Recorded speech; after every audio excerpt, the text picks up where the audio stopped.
Prayer will shut the mouth of the devil. The devil loves to talk, but the devil don't want to pray. The devil loves to spread discourse, but the devil is not interested in lifting up. So that's the reason why I know it doesn't exist here, because I don't hear it. Nobody brings it to me. Don't try to bring it to me if you got some. Keep it to yourself. 3 things, and I'm going to sit down, because I know that everybody is smelling the aroma coming from the kitchen. 3 observations I want to make about Thomas. Thomas did not always agree, but he was fiercely loyal. Point number 1. You remember Jesus when he received word that the one he loved, Lazarus, was sick. Mary and Martha had sent a message to him, and Jesus was over here ministering. And they sent a message, said, come, because your friend Lazarus is sick. He's sick unto death. But Jesus said, I'm going to continue to minister here. He continued to do what he was doing. Then he shared with his disciples, said, we must needs go through Samaria. So I need to go and see about Lazarus. And they said, well, what's wrong? Jesus said, well, he sleeps. They said, well, if he's sleeping, he's all right. Jesus had to explain to him that he had died.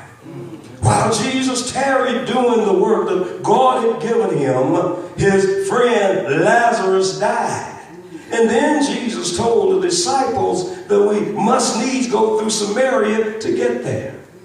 Thomas, Didymus, the one that was always doubting, questioning, told the disciples, well, I guess we may as well go along with him and die too. Because you see, Samaria was the place of those persons that were part Jewish and part Gentile.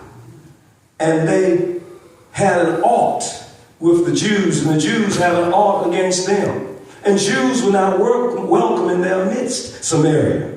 But Jesus said, we're going to go through Samaria. Thomas said, like some of us might do, the pastor said doing so, well, I guess we might as well go ahead and did it. He said, do what he said. He was like that. He was pessimistic, but he was loyal. He said, well, let's go ahead and go with him, because we just go ahead and die with him. You remember the story as they went through Samaria. Jesus met the woman at the well, and there he was able to provide her with some information that caused her to be a convert. And then he ultimately got to the place where Lazarus had died, and he had pessimism there. But by the same token, Jesus was able to do a mighty miracle. Yes, prayed to the Father before he did, and he called Lazarus forward. Before he called Lazarus forward, told him to remove the rock. You know, sometimes the reason why we can't get a blessing, we have to remove the rock. Amen. Got some stuff blocking your blessing. See, Lazarus was in the grave, and the rock was there, and if he had gotten up, it would have been an impediment to him. But Jesus said, because he's going to get up, I'm going to call it, move the rock.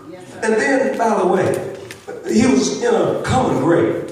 And there were a lot of other people around there in the grave.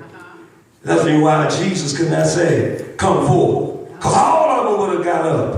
But what did he do? He called the name of Lazarus. And when he called Lazarus' name, he came forth. And what did Jesus tell him? Loose him.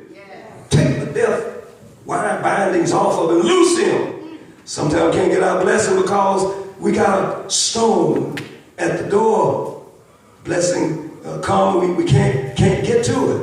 And then sometimes we get the blessing and what? We bound out. Can't give God no glory. But Didymus, he was pessimistic.